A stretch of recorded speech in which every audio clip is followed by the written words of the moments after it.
Hello and welcome everyone, and today I want to talk to you about my second major currency strategy, namely Harvest Ritual Packsize. This strategy utilizes growing hordes with 4 gilded scarabs, Fortune Favors the Brave, Eater of World's Influence, and the following 4 compasses: Small Beyond, Small Lifeforce Duplication with either blue or purple plants, Ritual, and a Jun compass, with our map of choice being Jungle Valley, so we don't have to boss rush in order to eliminate boss-related Eldritch altars. The basic idea is to utilize growing hordes to increase pack size, and run league mechanics like Harvest and Ritual that scale well with it. We're also playing beyond our maps to use the enormous amount of monsters spawned, and in addition to that we're also doing the Immortal Syndicate, which is actually unrelated to the pack size focus of the strategy, but instead gives a nice amount of currency, as long as you have a compass or some Jun missions to spare, and are of course willing to engage with the TFT Discord in order to sell the services. And the Eldritch influence of choice is the Eater of Worlds, which we're using for rewards directly. I don't recommend going for low value currency like jewelers, fusings, chromes, alts, and lesser icons, but everything else is pretty much okay.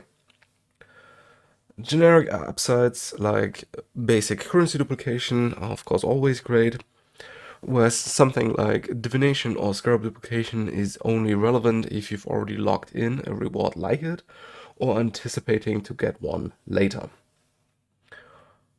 Sadly, increased quantity and rarity have limited use for us, because neither Harvest nor Ritual really scales off them. Harvest is pretty straightforward. You want to take the plant with more high tier monsters, with yellow life force essentially counting double. And you can sell the life force in high quantities for decent prices, so 9,000 blue or purple life force and 4,500 yellow life force for 1 divine. It might take a day or two to accumulate enough life force, but in general the liquidity of the currency is pretty good even at high prices. There is a noteworthy difference between Harvest and Ritual in terms of mechanics. Ritual has a failure cost associated with it. So when you die, the ritual ends immediately, meaning you won't get any additional tribute, which means your character needs to be tanky enough to run this league mechanic consistently, or your profit will go down significantly. The most important aspect in terms of rewards is that you try to reroll as many times as possible per map to find high value rewards.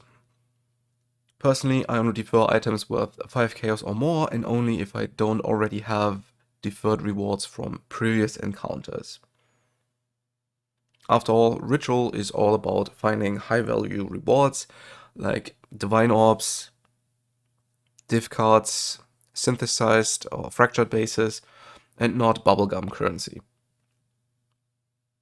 In addition to that, you can use ritual vessels on the altars to create blood-filled vessels, which you can sell for about 15 to 20 chaos depending on the amount of monsters stored. And last but not least, there is Immortal Syndicate. Now this won't be an in-depth guide, so if you're completely new to the mechanic, I recommend you watch Zizaran's guide on it. Now of course I'm going to leave the link to that video in the comments below.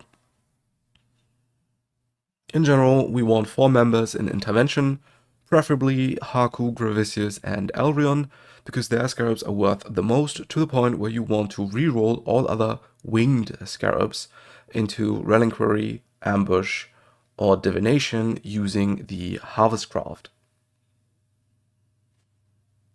In addition to that, we want Janus in Research for the Expedition reroll currency. For services, we want Ashling and Vorachi in Research, and Hillock in anything but Intervention. The Mastermind itself drops 2 relevant items you can sell: the unique flask, as long as it's unidentified, and the helmet, preferably with the trigger or the ailment duration modifier. And while collecting the loot, you can start offering the services on TFT. If you're not a member already, I'm going to leave the link to the Discord server in the comments below, and you can get started by following the instructions on the server itself. Alternatively, you can ignore Aisling and Hillock completely and run the Syndicate without offering services at all. You can still make use of Vorochi in research by using his crafting bench to turn the sockets of specific items white. Noteworthy mentions are the Tri-Grip and, more importantly, the Crown of the Tyrant.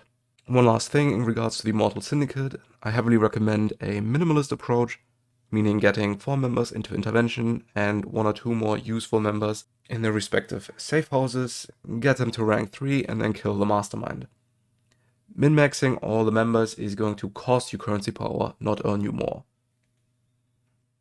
For example, in this cycle I would like for Haku and Vagan to switch places, and to remove low priority members until Aisling shows up, but this would take way too many maps. This is made worse by the fact that you only encounter transportation or fortification members in half of the maps, and the Immortal Syndicate becoming less dynamic as you progress in general.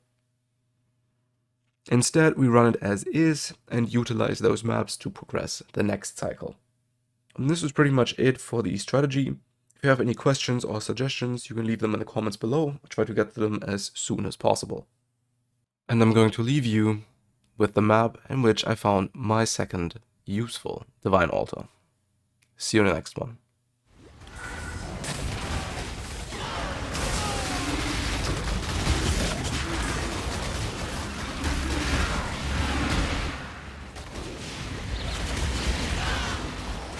Witness the stars of a new world order. Bash! This one's going to hurt, isn't it? Jerusalem.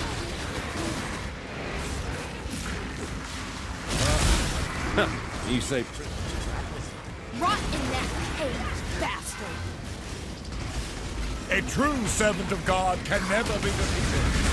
Ancestor, I shall die 1,000 times, if need. Death is simply the way of this man. Get on. You've made it.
You picked the wrong job, assassin.